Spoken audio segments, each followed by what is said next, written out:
अगर हम कोई भी क्लासरूम को देखते हैं तो वहाँ पे जो टीचिंग लर्निंग प्रोसेस हो रहा है या तो वो टीचर सेंट्रिक हो सकता है, सब्जेक्ट सेंट्रिक हो सकता है या फिर चाइल्ड सेंट्रिक हो सकता है। टीचर सेंट्रिक वो है जहाँ पे टीचर को सबसे ज़्यादा इंपॉर्टेंस दिया जाता है, क्योंकि यहाँ पे टीचर डिसाइड करता है कि क्या सिखाना है, किस तरह से सिखाना है, कब सिखाना है। तो सब कुछ जो है वो टीचर के कंफर्ट के हिसाब से होता है।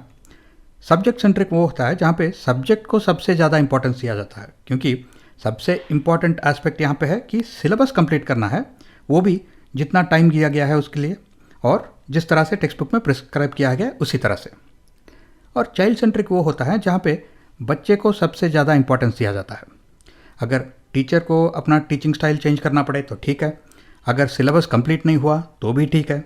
यहाँ पे मोस्ट इम्पॉर्टेंट फैक्टर है कि जो भी क्लास में सिखाया जा रहा है वो बच्चे के समझ में आना चाहिए।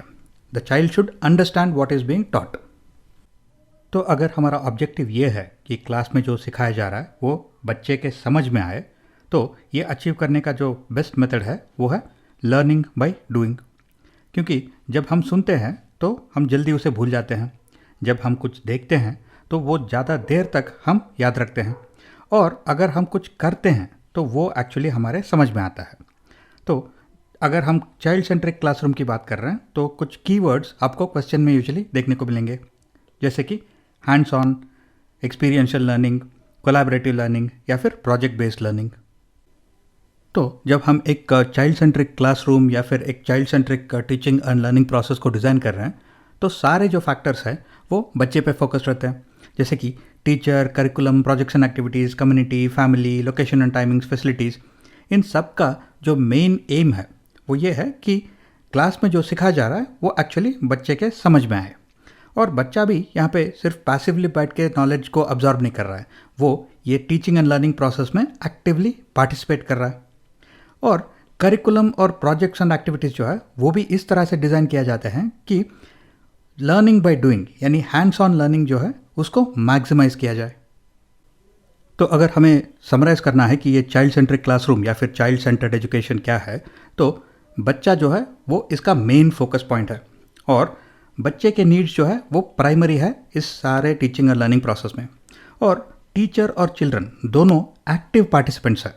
ऐसा नहीं कि सिर्फ एक जगह पे खड़े होकर टीचर लेक्चर दे रहा है और बच्चे पैसिवली बैठ के सुन रहे हैं। यहाँ पे both of them, teacher and children, actively participate करते हैं टीचिंग एंड लर्निंग में।